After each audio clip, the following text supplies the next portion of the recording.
अपने अपने यथास्थान पर खड़े हो जाएंगे। श्री भागवत भगवान की है आरती, पापियों को पाप से है तारती। श्री भागवत भगवान की है आरती, आरती, पापियों को पाप से है तारती। भागवत भगवान की है आरती, आरती, पापियों को पाप से है तारती, पापियों को पाप से है तारती।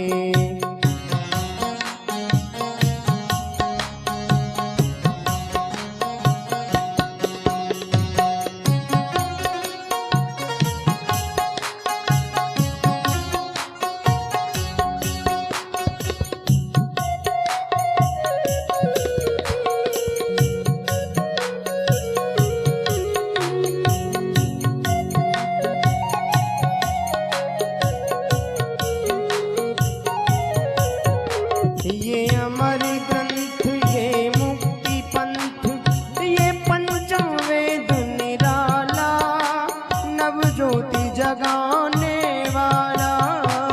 ये अमर ग्रंथ, ये मुक्ति पंथ, ये पंचम वेद निराला, नव ज्योति जगाने वाला। हरि नाम यही, हरि धाम यही, हरि नाम ये प्रभु मंगल की आरती, पापियों को पाप से है तारती। श्री भागवत भगवान की है आरती, पापियों को पाप से है तारती।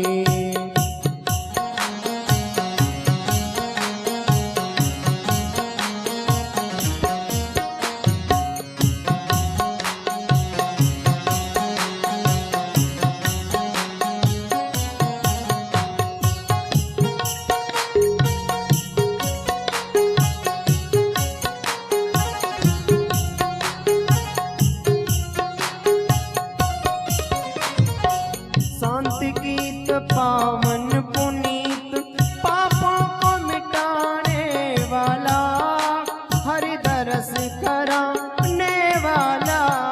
ये शांति गीत पावन पुनीत, पापों को मिटाने वाला, हरि दरस कराने वाला। ये सुख करनी, ये दुख हरणी, ये सुख करनी, हरणी, श्री मधुसूदन की आरती, पापियों को पाप से है तारती। श्री भागवत भगवान की है आरती, पापियों को पाप से है तारती।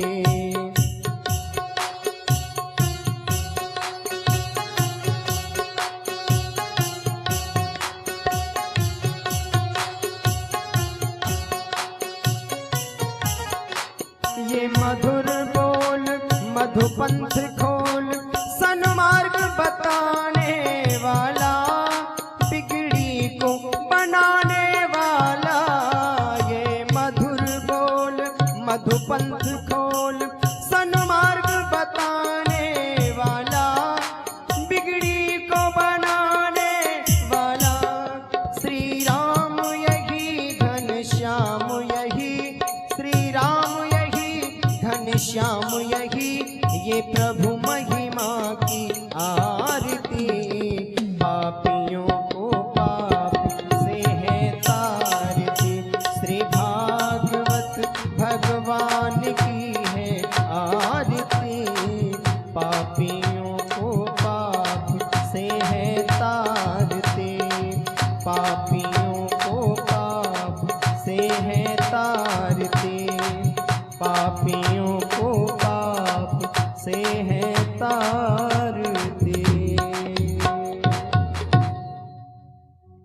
आइए सभी भक्त अपने हृदय में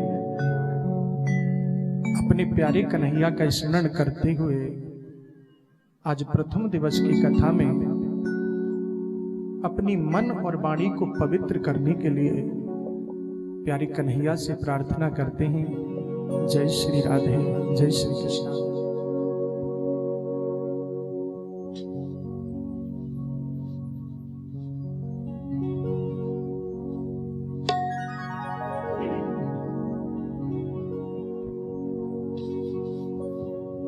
कि बांके बिहारी मुझको देना सहारा, कहीं छूट जाए ना दामन तुम्हारा। बांके बिहारी मुझको देना सहारा, कुशल बिहारी मुझको देना सहारा, कहीं छूट जाए ना दामन तुम्हारा। कहीं छूट जाए ना दामन तुम्हारा। ओ बांके बिहारी मुझको देना सहारा, बांके बिहारी मुझको देना सहारा, कहीं छूट जाए ना दामन तुम्हारा, कहीं छूट जाए ना दामन तुम्हारा।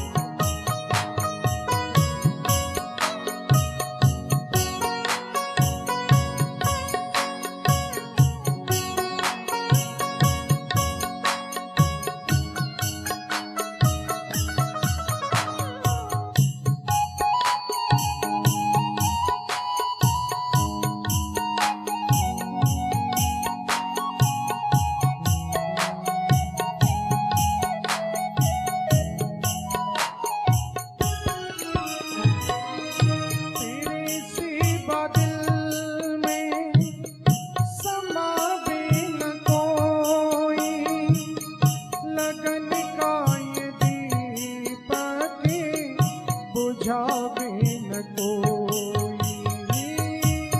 तेरे सिवा दिल में समाए न कोई, लगन का ये दीपक बुझाए न कोई।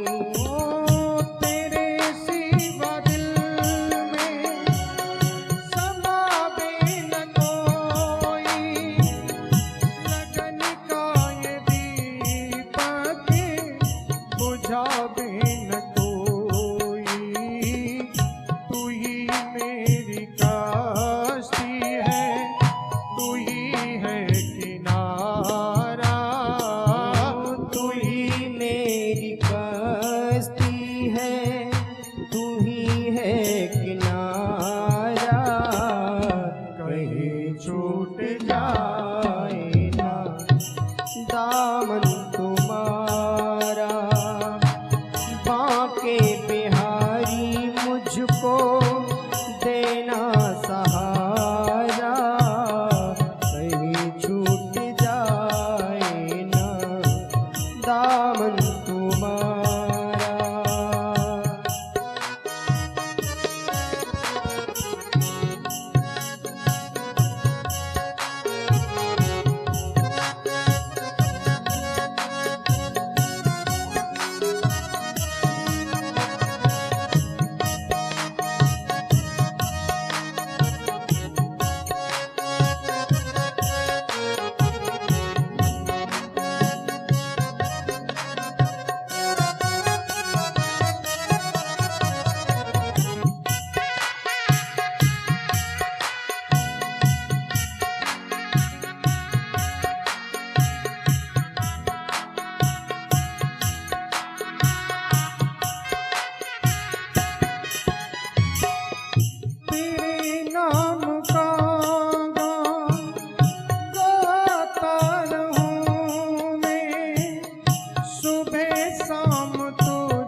से प्यारा, कहीं छूट जाए ना दामन तुम्हारा। बांके बिहारी मुझको देना सहारा, बांके बिहारी मुझको देना सहारा, कहीं छूट जाए ना दामन तुम्हारा, कहीं छूट जाए ना दामन तुम्हारा।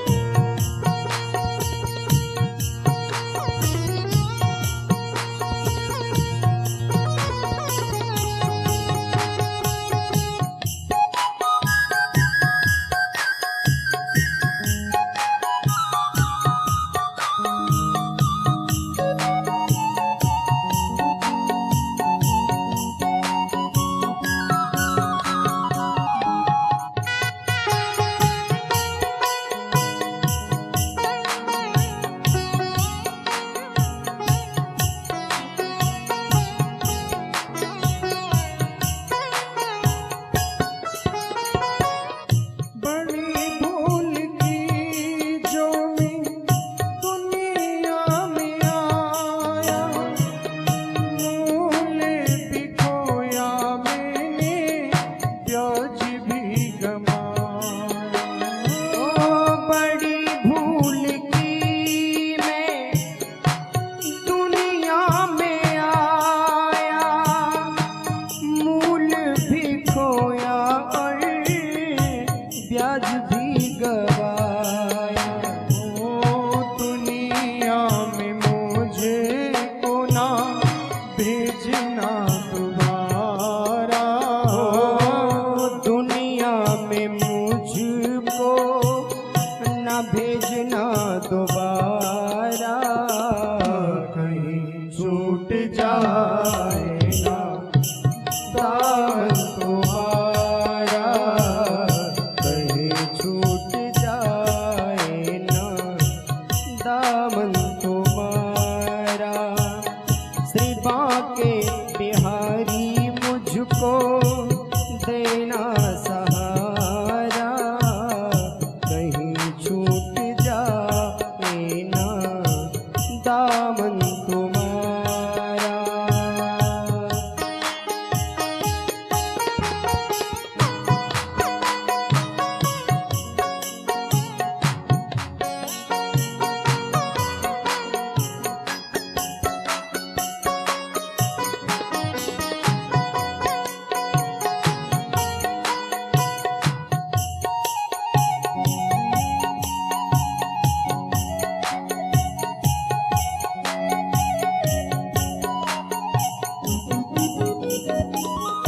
बड़ी देर की जो अभी तक न आए, बैठा हूँ कब से मैं पलकें बिछाए।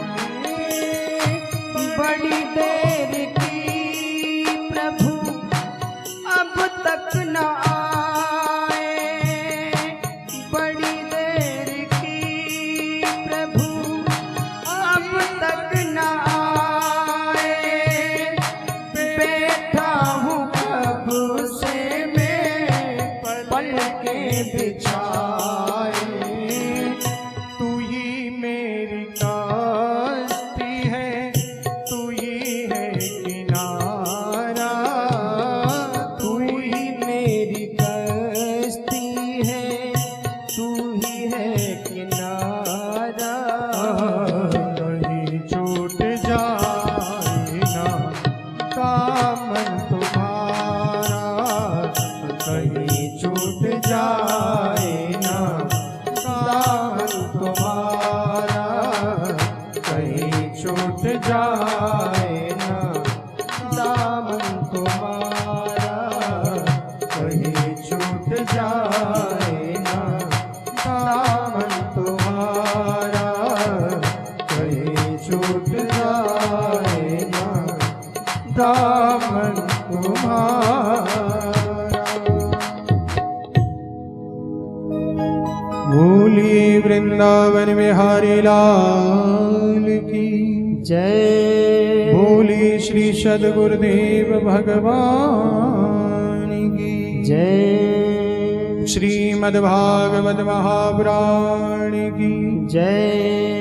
बाबा वेद व्यासी महाराज की जय। बोली श्री सद्गुरुदेव भगवान की जय। श्री सुखदेव जी महाराज की जय। स्थान पुरुषधारी भगवान की जय। जय जय श्री राधेश्याम निदाई गौर हरि।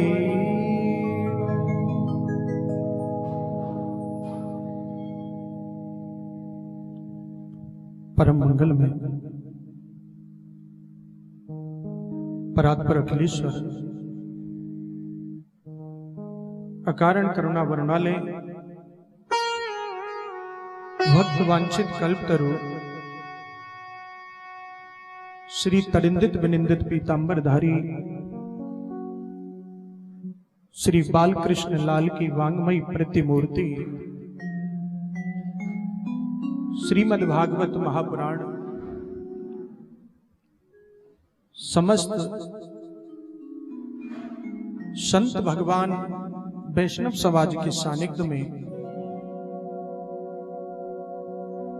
हम लोग वृंदावन की पावन धरा पर बैठ करके कन्हैया के चरणों में बैठ करके परम श्रद्धेय श्रद्धा स्वरूपा परम आदरणीय श्री श्री रेणु माता जी के आशीर्वाद से आज हम लोग प्रथम दिवस की कथा का रसास्वादन करेंगे। सभी भक्तों के लिए कथा प्रांगण में विराजमान और जो भी भक्त सुभारती टीवी के माध्यम से जो कथा का रसपान कर रहे हैं उन सभी अनंत कोट मेरे प्यारे कन्हैया के प्रेमी भक्तों के चरणों में मेरा कोटि कोटि प्रणाम है।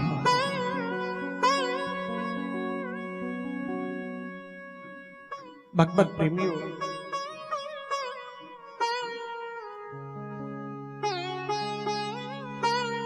आज हम लोग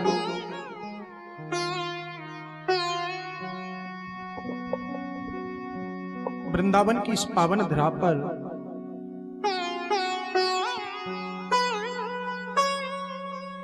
भागवत जी की कथा का रसास्वादन करने के लिए जो एकत्रित हुए हैं, मेरे ठाकुर जी की परम कृपा है, क्योंकि भागवत की कथा श्रवण करने के लिए ऐसी महापुरुषों की वाणी है। हम लोगों की सामर्थ्य नहीं है कि अपनी इच्छा से हम लोग कुछ भी कर लें। ये तो मेरे ठाकुर जी की कृपा जो आज हम लोगों को ये परम सौभाग्य प्राप्त हुआ। महाराज, कितना बड़ा परम सौभाग्य है। भागवत जी की कथा जो कि साक्षात मेरे प्यारे कन्हैया का वांग्मय स्वरूप है, पुरुषोत्तम मास, वृंदावन की पावन धरा, साक्षात मेरे कन्हैया बाके बिहारी कुशल बिहारी के चरणों में विराजमान। सरकार, इससे बड़ा परम सौभाग्य और क्या होगा। क्योंकि भागवत कोई साधारण पोथी नहीं है, मेरे कन्हैया का वांग्मय स्वरूप है और एक एक के शब्द में मेरे ठाकुर की श्यामलता समाई हुई है। जब कानों के द्वारा दिखी ठाकुर जी को हृदय में बिठाने के केवल दो ही रास्ते हैं। एक तो नेत्रों से देख करके और दूसरा कानों से सुन करके। ये दो रास्ते हैं।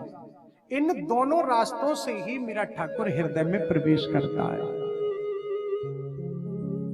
प्रवेश करने का मतलब कि वही शब्द ठाकुर जी के, जिन शब्दों में मेरे ठाकुर की श्यामलता समाई हुई, जब शब्द कानों के द्वारा हृदय में जाता है तो कहते ना, तिनका तिनका जाकर के जब इकट्ठा हो जाता तो वही शब्द रूपी मेरा कृष्ण हृदय के सारे जितने भी पाप संताप हैं, बोलिए श्री संत भगवान की। एक एक तिनका जाकर के जब इकट्ठा हो जाता है तो ठाकुर हृदय में जाकर के प्रकट हो जाता है। तो भगवत प्रेमियों, बाबा श्री वेदव्यास जी महाराज ने भागवत रूपी इस परम संहिता का जो निरूपण किया, 18,000 श्लोक, 335 अध्याय, 12 स्कंद, सभी में मेरे ठाकुर की श्यामलता समाई है और एक एक शब्द मेरे ठाकुर का हृदय में जाना चाहिए। देखिए, जब कोई विशेष बात हम लोगों को मिलती है तो उसे सावधानता पूर्ण जो है हम लोगों को श्रवण करना चाहिए। हम लोग ये प्रयास करें कि कोई भी शब्द मेरे ठाकुर का छूटना नहीं चाहिए। और मान के चलिए, महाराज ठाकुर जी का जो स्वरूप है कैसा है ना, किशोरी जी तो एकदम सीधी है और मेरा कन्हैया महाराज 3 जगह से टेढ़ा है। और ठाकुर जी मन रूपी एक डिबिया है, छोटी सी है, वो भी सीधी है। अब टेढ़े को सीधे में यदि फंसाए तो महाराज मेहनत तो करनी पड़ेगी। पहले तो सहज जाता नहीं है, पहले तो जाएगा नहीं। और महाराज जब एक बार सहज चला भी गया, जबरदस्ती करके राजी से प्रेम से कैसे भी यदि चला भी गया तो महाराज धक्का मार करके भी निकालोगे ना तो फिर इसके बस की बात नहीं जो निकल करके। क्योंकि मन जो है, मन की जन्मभूमि है हृदय। क्या है? हृदय भवन जो है वो मन की जन्मभूमि है। देखिए ना कि किसी का जन्म किसी घर में गांव में होता है, किसी डिस्ट्रिक्ट में होता है, लेकिन वो रहता कहीं जाकर के। ऐसे ही मन की जो जन्मभूमि है वो हृदय भवन है। और प्रयास हमको क्या करना है मालूम?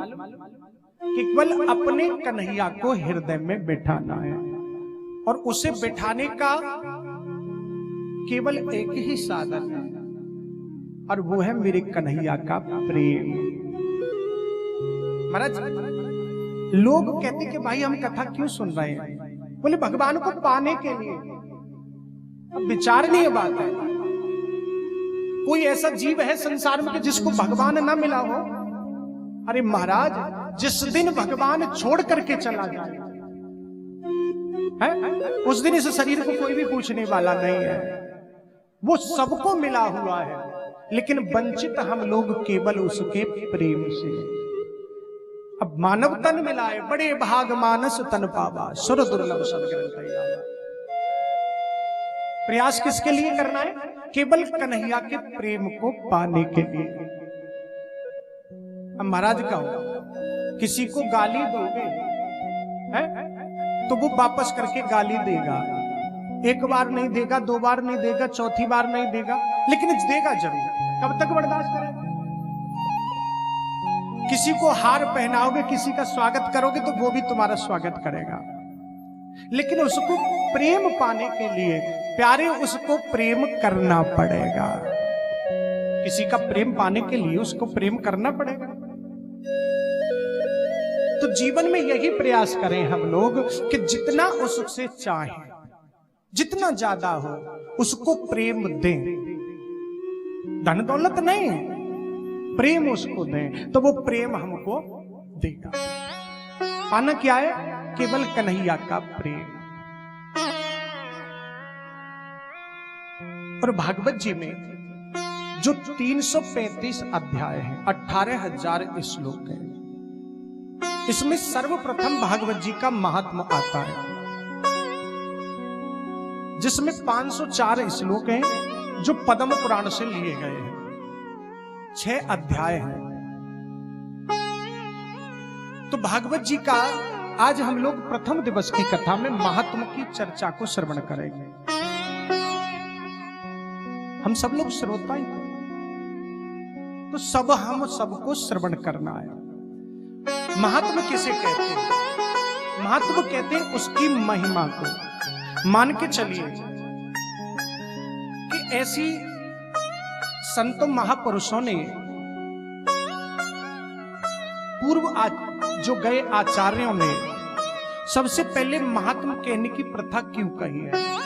मान के चलिए कि किसी भी ग्रंथ की, किसी भी पुराण की हम लोग चर्चा करने के लिए जा रहे हैं, उसको श्रवण करने के लिए जा रहे हैं, जब तक हम लोगों को उसकी महिमा का पता नहीं लगेगा तब तक हम लोग कुछ भी समझ नहीं पाएंगे। पहले उसके साथ में परिचय करना चाहिए। और महाराज भागवत की कथा तो बड़ी भाग्य से श्रवण करने को मिलती है। भाग्यो देन बहुजन्म समर्थ देन, सत्संगम चलवते पुरुषो यदावे। कि महाराज अनंत कोटि अनंत जन्मों के जब पुण्य उदय होते ना, जब भागवत की कथा श्रवण करने का सौभाग्य प्राप्त होता है। कहने का भाव है कि जब तक जिससे पहचान नहीं होगी तो परिचय नहीं होगा। जान पहचान नहीं बढ़ाएंगे तो परिचय कैसे होगा? और जब तक परिचय नहीं होगा तो प्रेम भी नहीं होगा, है? और बिना प्रेम के महाराज सब कुछ बेकार है। तो रामचरितमानस के उत्तरकांड के 88 नंबर के दोहा में एक चौपाई कही है तुलसी बाबा ने। बोलेंगे सभी साथ में मिलकर के कि बोलो राम सिया राम जय जय राम। बोलो राम सिया राम जय जय राम। बोलो राम सिया राम जय जय राम। बोलो राम सिया राम जय जय राम।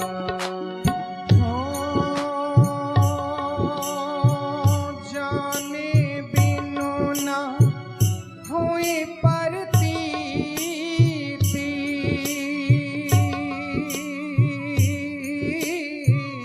बिनु परतीत होए नाहि प्रीति। राम सिया राम जय जय राम। राम सिया राम जय जय राम।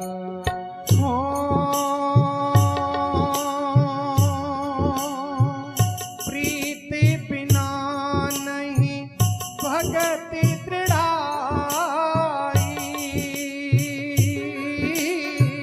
जिम खगपति जल के चिकनाई। राम सिया राम जय जय राम। राम सिया राम जय जय राम। महाराज जाने बिन न होए परतीति, बिन परतीत होए नाही, और प्रीत बिना नहीं भगत दृढ़ाई, जिम खग पत जल के।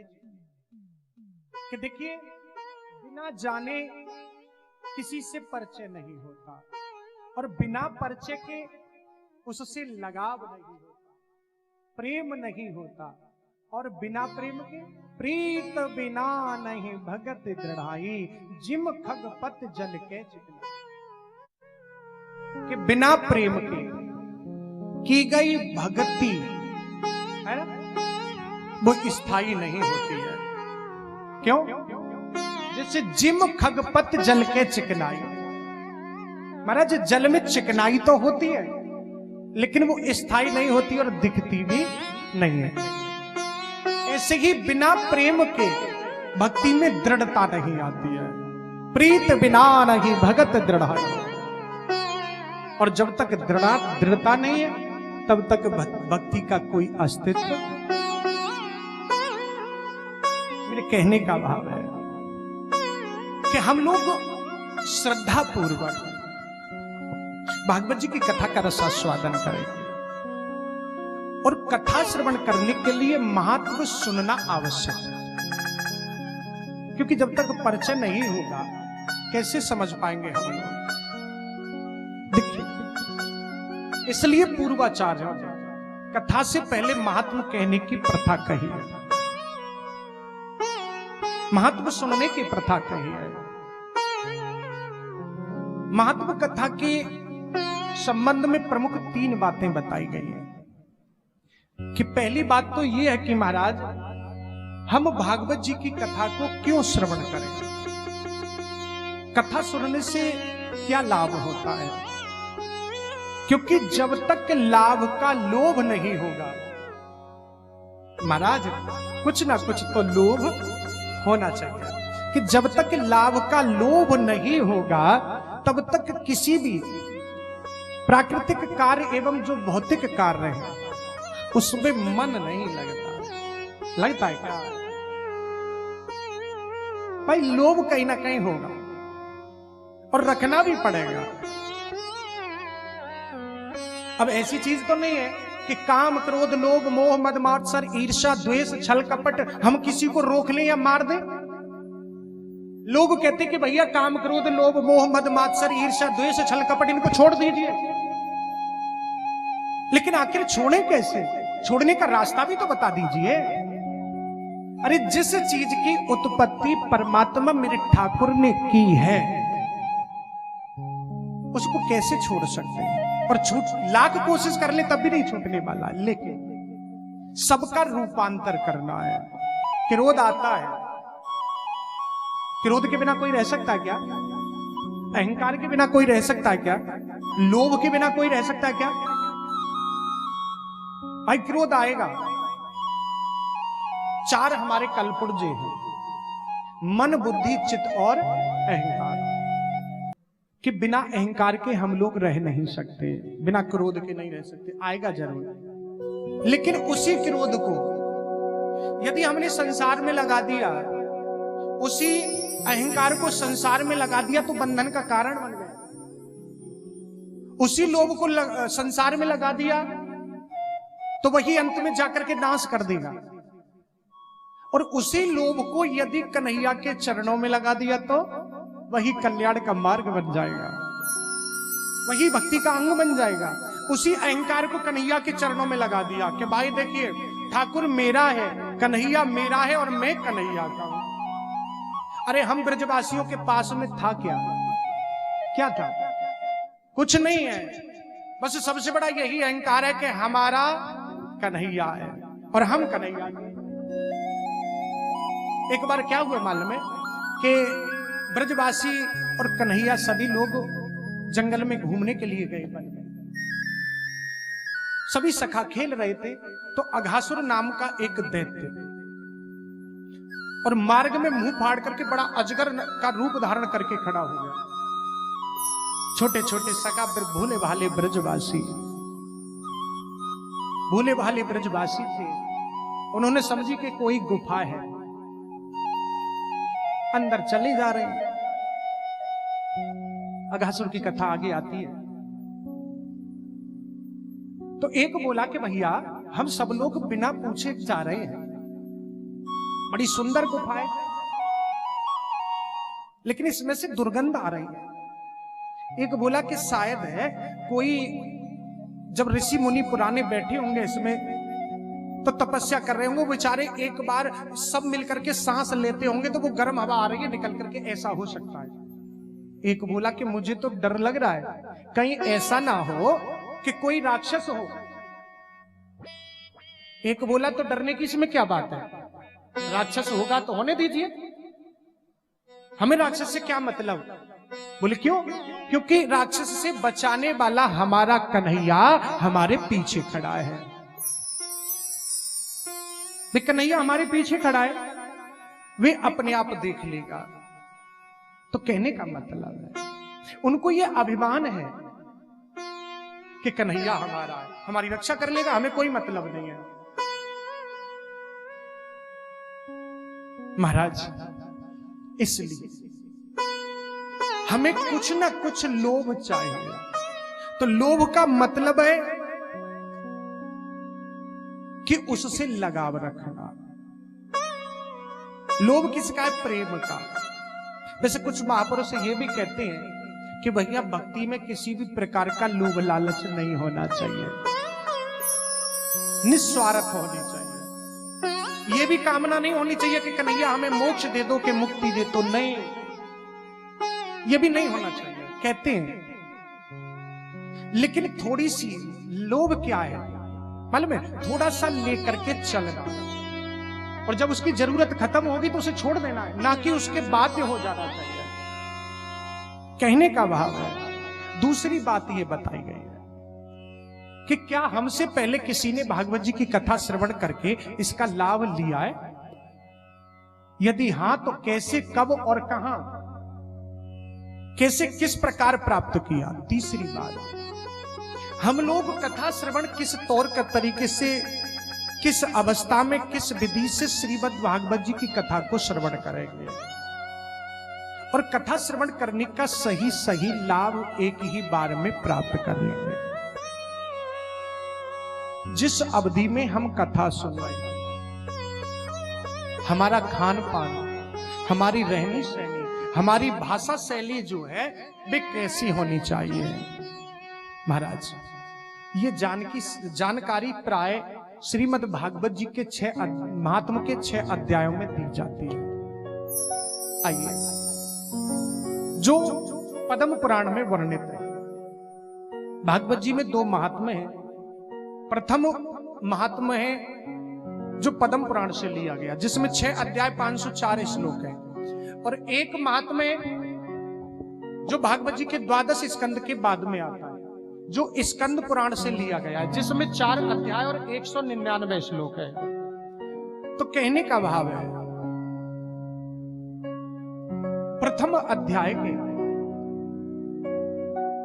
और प्रथम श्लोक में कहा है बाबा श्री वेदव्यास महाराज ने कि सच्चिदानंद रूपाय विश्वोत्पत्त्यादि हेतवे तापत्रय विनाशाय श्री कृष्णाय वयं नमः। तापत्रय विनाश, सच्चिदानंद रूपाय। देखिए 18 पुराण है, 18 पुराणों में से जो 17 बाकी पुराण है, तो जिसके नाम से जो पुराण है उसमें उस देवता की वंदना की गई है। ब्रह्म पुराण है तो ब्रह्मा जी की वंदना की गई है, विष्णु पुराण है तो विष्णु जी की वंदना की गई है, शिव पुराण है तो शिव जी की वंदना करी गई है, नारद पुराण है तो नारद जी की वंदना की गई है। तो देखिए जिसके नाम से जो पुराण है उसकी वंदना की गई। लेकिन भागवत महापुराण इसमें किसी के नाम से वंदना नहीं की गई है। बाबा वेदव्यास जी ने प्रथम श्लोक में कहा है कि सच्चिदानंद रूपाय, कि जो सत स्वरूप है, जो चित स्वरूप है विश्वोत्पत्त्यादि हेतवे, सत्य स्वरूप है, चित्त स्वरूप है, जो आनंद स्वरूप है, उस परमात्मा के चरणों में मेरा कोटि कोटि प्रणाम। सत्य किसे कहते हैं? जो महाराज सृष्टि से पहले भी था और आज सृष्टि के मध्य में भी है, और अंत में जब सृष्टि प्रलयकारी समुद्र में डूब जाती है तो केवल एक वही परमात्मा सत्य स्वरूप बचता है। चित्त किसे कहते हैं?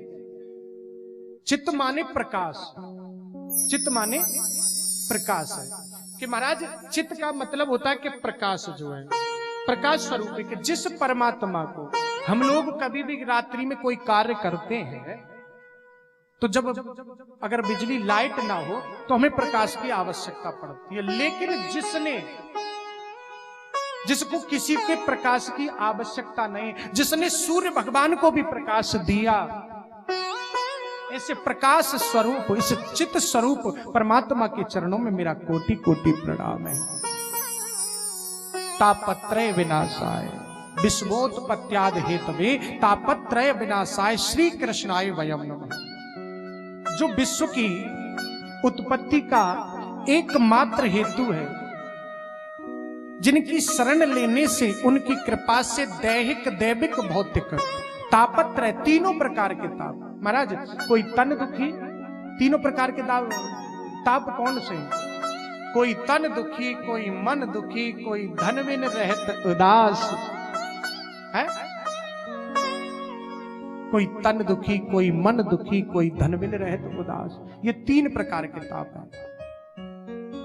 कोई तन से दुखी है, कोई मन से दुखी है, तो कोई धन से दुखी है। कोई कह सकता है कि छाती ठोक करके है कि मैं इस संसार में हूं जो सुखी हूं।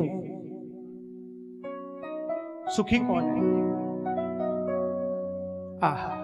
जो मेरे कन्हैया के भक्त, जिन्होंने मेरे ठाकुर की शरण ग्रहण कर ली है। इस संसार में जो संत भगवान, ये सबसे ज्यादा सुखी है।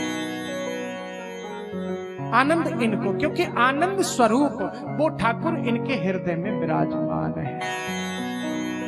जो मेरे कन्हैया का, मेरे राघव का जो भक्त है, वो इस संसार में सुखी है। तो ऐसे भगवान तापत्रय विनाशाय। महाराज मान के चलो कि हार्ट की बीमारी हो गई, अगर हार्ट की बीमारी हो जाए, हार्ट अटैक आ जाए, और किसी झूला छाप डॉक्टर के पास में जाकर के हम लोग कहे कि महाराज हार्ट में प्रॉब्लम हो गई, अटैक हो रहा है बार बार है, तो झूला छाप डॉक्टर जो उसमें जानता ही नहीं है जिस चीज के बारे में, वो बेचारा ठीक कर सकता है क्या? नहीं कर सकता। अब तो बेचारा झूला छाप ज्यादा दे सकता है तो केवल फीवर की टेबलेट दे सकता है? छोटी मोटी बीमारी की कटे पिटे की दवा दे सकता है, लेकिन जो हार्ट का स्पेशलिस्ट है, जो सर्जन है महाराज, वही उस हार्ट की बीमारी को ठीक करेगा। जो तीनों प्रकार के ताप है, जो तीन प्रकार के तापों का विनाशक है, तापत्रय विनाशाय, वो तीनों प्रकार के ताप तो महाराज उसी की शरण में जाने से छूट सकते हैं। जो तीनों प्रकार के तापों का विनाश करने वाले हैं, ऐसे प्रभु श्री कृष्ण, श्री कृष्णाय वयम नमः। श्री कृष्ण के चरणों में मेरा कोटि कोटि प्रणाम है। महाराज इस अनुष्टुप छंद वाले श्लोक में 4 चरण होते हैं, और चारों चरण में 8-8 अक्षर हैं। 8-8 अक्षर के उसके प्रथम चरण में भगवान को सच्चिदानंद स्वरूप बताया गया है। क्या बताया गया? सच्चिदानंद स्वरूप बताया गया है। इसका तात्पर्य हुआ कि वह भगवान सत्य स्वरूप है, चित्त स्वरूप है, वो भगवान आनंद स्वरूप है। जो आनंद सिंध सुख राशि, सीकर तय त्रिलोक सुपासी। जो सुख धाम राम यस नामा, अखिल लोक दायक विश्रामा। महाराज इसमें भगवान की 3 विशेषताएं बताई गई हैं कि सत्य स्वरूप, चित्त स्वरूप और आनंद स्वरूप। अब सत्य चित्त आनंद का ये तात्पर्य है कि इस विषय में पूज्य मेरे गुरुदेव भगवान बताया करते हैं कि सत्य कहिए जो बिन से नाही, चित चैतन्य सकल घट माही। आनंद घट घट करे आनंदा, ताको नाम सच्चिदानंद। सत्य कहिए जो बिन से नाही, चित चैतन्य सकल घट माही। आनंद घट घट करे आनंदा, ताको नाम सच्चिदानंद। आनंद कौन है? जो घट घट में वास करता है, उसे आनंद कहा जाता है। महाराज चित्त सत्य किसे कहते हैं? गीता जी के दूसरे अध्याय के 16वें श्लोक में बताया गया है कि ना सतो विद्यते भावो, ना भावो विद्यते सता। किसे सत्य बोलिए संत भगवान की जय। सत्य किसे कहते कि ना सतो विद्यते भावो न भावो विद्यते सतः।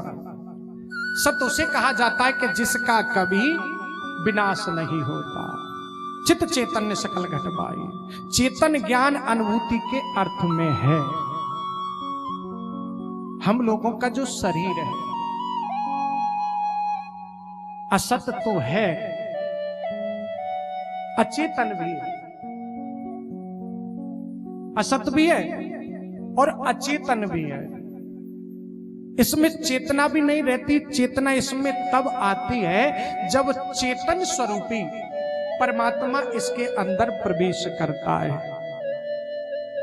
आज ठाकुर यहां बैठा हुआ है, सबके हृदय में बैठा हुआ है।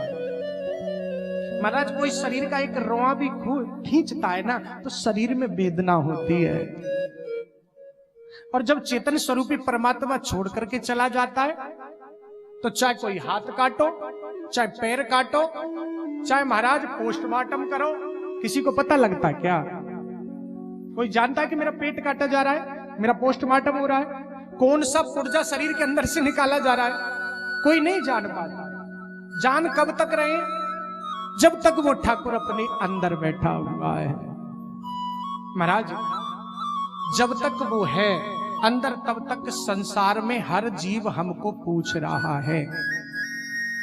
हर इंसान कह रहा है कि ये बाबा जी हैं, ये वो हैं, ये संत हैं, ये भक्त हैं, ये वैष्णव हैं, ये वो हैं, ये वो हैं। मेरे माता जी हैं, मेरे पिताजी हैं, मेरी भाई है, मेरी बहन है, मेरी पत्नी है, मेरा बेटा है। कब तक? जब तक वो ठाकुर अंदर बैठा हुआ है। और प्यारे जिस दिन वो ठाकुर छोड़ करके चला गया, ना कोई माता पूछती है, ना कोई पिता पूछता है। महाराज जो आज हृदय से लगा करके बैठा है ना, जिस दिन वो छोड़ करके चला जाएगा ना, वही कहेगा कि जल्दी लेकर के मरघट में जाइए, ज्यादा देर रख लिया ना तो इसके शरीर में से बदबू आने लगेगी। वाह प्यारे, संसार की क्या लीला है मेरे ठाकुर। आज जो सम्मान कर रहा है वही कहेगा कि जल्दी ले जाइए, नहीं तो सड़ जाएगा, इसमें बदबू आ जाएगी। इसलिए कहते ना महाराज जिस समय कष्ट हो,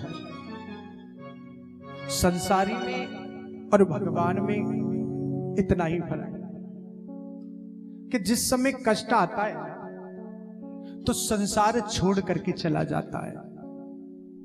सुख आया तो संसार तुम्हारे पास आया, और कष्ट आया तो संसार छोड़ करके चला गया। लेकिन जिस समय सुख होगा, शायद हमको लगता है कि सुख है, तो उस समय हम कन्हैया हमसे दूर रहता है। और जिस समय तेरे ऊपर कष्ट आ गया, उस समझ लेना उस समय के मेरा ठाकुर तेरे सामने खड़ा हो गया। ये मेरे ठाकुर का स्वभाव है। सुख होगा तो शायद ये नहीं आएगा, लेकिन कष्ट जिस समय होगा वो ठाकुर आकर के सामने खड़ा होगा। ये मेरे ठाकुर की विशेषता है महाराज, क्योंकि वो आनंद स्वरूप है। उसके यहां दुख का लेस मात्र भी, लेस एक कण भी नहीं। मालूम है जिस समय कन्हैया महाभारत का युद्ध जिता करके पांडवों को और द्वारका के लिए वापस जा रहे थे, तो राजमाता कुंती ने झोली फैला करके मांगा था कि कन्हैया ने कहा कि बुआ क्या चाहिए? राजमाता कुंती कह रही है कि कन्हैया जब तक इस कुंती के जीवन में सांस है तब तक सुख का लेस भी नहीं आना चाहिए। बोले क्यों? क्या कह रही हो बुआ? दुनिया दुख के डर से तो भागती है और तुम हो कि दुख मांग रही हो। राजमाता कुंती कहती है कि कन्हैया उस सुख का लेकर के क्या करें कि जिस सुख को आते ही तुम्हारी विस्मृति हो जाए। मेरी आंखों के देखे का है कन्हैया, जिस समय मेरे पुत्रों के सामने कष्टों के पहाड़ खड़े थे, घर में ही उनके शत्रु बैठे हुए थे, नहीं पता था कि कौन शत्रु है कौन मित्र है। उस समय मेरे केशव आप हर समय ढाल बनकर के मेरे पुत्रों के सामने खड़े रहे। लेकिन आज जब मेरे पुत्रों पर किस पास में सुख आया, मेरा बेटा सम्राट हो गया, तो आज कहते हो कि बुआ मैं जा रहा हूं, जाने की अनुमति दीजिए। तो बताइए ऐसे सुख को लेकर के क्या करें जो कन्हैया तुम छोड़ करके चले जाओ। मैं धन्य मानता हूं राजमाता कुंती को, जो कृष्ण के वियोग को एक क्षण न समझ पाए, सह पाए है। जिस समय राजा माता कुंती को पता चला था कि कन्हैया छोड़ करके चले गए, इसको कहते हैं वास्तविक प्रेम। उसी क्षण उसने अपने प्राणों को त्याग दिया। उनका वियोग एक क्षण भी सहन नहीं कर पाए। जब दुख मांगा तो कन्हैया बोले बुआ मेरे खजाने में दुख नाम की कोई वस्तु नहीं है। महाराज किसी मेडिकल स्टोर पे जाकर के हम लोग ये कहें कि भैया थोड़ा चीनी दे दो, चाय की पत्ती दे दो, सब्जी दे दो, तो मेडिकल स्टोर वाला दे सकता है क्या? है? जिसके खजाने में जो वस्तु नहीं है वो देगा कहां से? और किसी जनरल स्टोर पे जाकर के कह दे कि भैया कोई फीवर की टेबलेट दे दो, तो दे सकता है क्या? नहीं। अरे सरकार जिसके खजाने में दुख नहीं है वो देगा कहां से? मेरे कन्हैया का खजाना तो सुखों का भंडार है, आनंद का भंडार भरा हुआ है। उसके खजाने में तो सुख ही सुख है, दुख तो दूर दूर तक देखने के लिए नहीं। कहां से देगा? कन्हैया बोला बुआ मैं दुख नहीं दे सकता क्योंकि मेरे खजाने में नहीं है। हाँ मैं अपने आप को तुम्हें सौंप सकता हूं।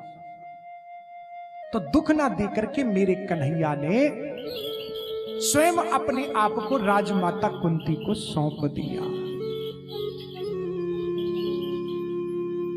लगाइए दुख नहीं दे सकता है, अपने आप को सौंप देगा। जब तुम अपने आप को सौंप दोगे ना तो ये भी अपने आप को सौंप देगा। महाराज मेरे ठाकुर की विशेषता है कि शायद दिन में हम लोग किस क्षण के लिए 4-4 घंटे के लिए उसको भूल भी जाते हैं, और 6 घंटे चैन की नींद रात्रि में सोते हैं। लेकिन देखिए मेरे ठाकुर का स्वभाव, एक एक क्षण तुम्हारे ऊपर नजर गाढ़े हुए हैं, पलकें खुली हुई है। महाराज जिस दिन वो पलक झपकता है ना, जिस दिन वो पलक झपकता है, सोने की बात तो छोड़ दीजिए, तबाही मच जाती है पलक झपकने में। अब मान के चलिए हम लोग चैन की नींद सो रहे हैं, हम लोग उसको भूल भी जाते, लेकिन वो एक क्षण के लिए भी नहीं भूलता है। तुम याद करो ना करो, लेकिन तुमको वो याद करता है।